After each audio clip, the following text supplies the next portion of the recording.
Assume po natin na may nagpapa-CO na. Dito lang po tayo pupunta sa timeout slots. Then, i-paste na po natin yung ID na nagpapa-CO. Kunwari yan. Kung gusto mo siyang i-search para make sure na tama. Okay. Then, confirm. Yun. Tapos, si player naman, ganito ang marireceive niya. Yan, may babala. Ganito po sa CGL. Hindi pa kasi updated. Confirm lang or tap anywhere. Hindi po ba ang nag-invite ay senyora? Ibig sabihin tama yung nag-invite. Sa kanya talaga ako nagpapa-CO. Confirm ko lang. Kasi tama naman pala eh. Kunwari, isi-CO ko lahat. Ayan, 65. Dahil 65 ang gusto ko talagang i-CO,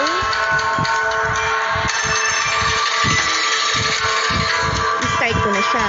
Pero, pwede mo na namang edit dito. Kung gusto mo, 64 lang. Basta minimum na CO 55. Ayan. Kunwari yan. Pero, gusto ko talaga 65 eh. Sagad ko na. Tapos, start ko na. Okay. Diba, nag-spin siya? Tapos na nun. Contact daw. Tap contact. Username does not exist. Hindi na po kailangan yan. Kasi ka-chat mo na si player eh. Hindi siya working. Hindi na rin kailangan. Kasi ka-chat mo na si player. Assume natin naka-chat mo na si player. Tapos, punta tayo dun sa side ng agent. Yan. Titignan ko kung nag-cash out nga. Kung kinonfirm ba ni player yung invitation ko. Dito tayo sa data. Timeout slots. History.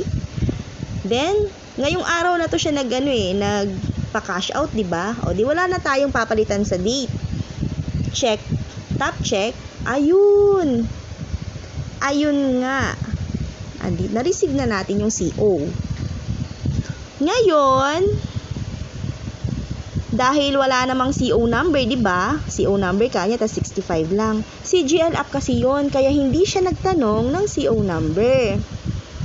Ngayon, puntahan na lang natin sa messenger, si player, at i-chat natin kung ano ang GCash or Maya number niya para ma-send na natin yung bayad. Ganun lang po. Sa CGL app ito. Sa Mindsland app, pwedeng maglagay ng CO number. Ang pinagkaiba lang, makaka-copy-paste na natin yon. Nakita niyo yung copy dyan? Pag Mindsland app yung ginamit, pwede nating i-copy yung nilagay nilang CO number na Maya or GCash account. Ika-copy lang natin, then babayaran na natin. Ganun lang po. Tapos, sa side ni player, kunwari, nabayaran na. O, i-exit na natin. Nabayaran na eh. Tapos, close. Itong arrow. Balik. Yun. Kasi bayad na, diba?